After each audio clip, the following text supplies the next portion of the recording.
പെരുമ്പിലാവ് കുറ്റിപ്പുറം സംസ്ഥാന പാതയിലെ പ്രധാന ജംഗ്ഷനായ കല്ലുംപുറത്ത് സുരക്ഷാ സംവിധാനങ്ങൾ നിശ്ചലമായതോടെ അപകടങ്ങൾ പതിവാകുന്നു. അപകടങ്ങൾ കുറയ്ക്കാൻ സ്ഥിരം സംവിധാനം വേണമെന്ന ആവശ്യവും ശക്തമാവുകയാണ്.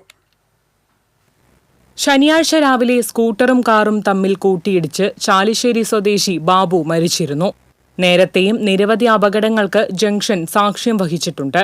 പഴനി, ചാലിശ്ശേരി, തൃശൂർ, കുറ്റിപ്പുറം എന്നീ 4 ഭാഗങ്ങളിലേക്കുമുള്ള പ്രധാന ജംഗ്ഷൻ ആയതിനാൽ ദിവസേന 100 കണക്കിന് വാഹനങ്ങളാണ് ഈ വഴി പോകുന്നത്. എന്നാൽ റോഡിൽ മുന്നറിയിപ്പ് ബോർഡുകളോ സ്പീഡ് ബ്രേക്കറുകളോ സിഗ്നൽ സംവിധാനങ്ങളോ സ്ഥാപിച്ച് റോഡിലെ അപകട ഭീഷണി കുറയ്ക്കാൻ യാതൊരു നടപടിയും അധികൃതർ സ്വീകരിച്ചിട്ടില്ല. കുന്നംകുളത്ത് നിന്ന് ചാലിശ്ശേരി ഭാഗത്തേക്ക് തിരിയുന്ന വാഹനങ്ങൾക്കാണ് അപകട ഭീഷണി കൂടുതലെന്ന് നാട്ടുകാർ പറയുന്നു.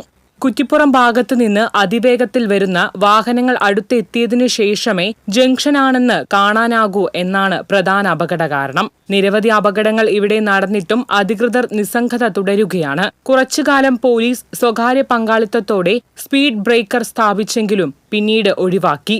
നിലവിൽ സീബ്ര ലൈനുകളോ അപകട സാധ്യത കൂടിയ മേഖലാ മുന്നറിയിപ്പ് ബോർഡുകളോ ഒന്നും തന്നെയില്ല. കുന്നംകുളം കുറ്റിപ്പുറം 2 ബസ് സ്റ്റോപ്പുകളിലേക്ക് എത്തുന്ന കാൽനട യാത്രക്കാർക്ക് പോകുവാനുള്ള സീബ്ര ലൈനും ഇവിടെ മാഞ്ഞുപോയ നിലയിലാണ്. തൃശൂർ കടവല്ലൂർ റോഡ് നിർമ്മാണം നടക്കുന്ന നിലവിലെ സാഹചര്യത്തിൽ സുരക്ഷാ സംവിധാനങ്ങൾ ഒരുക്കി ജംഗ്ഷൻ പുനർനിർമ്മിക്കണമെന്നാണ് നാട്ടുകാരുടെ ആവശ്യം. TCV news, Kunnamkulam.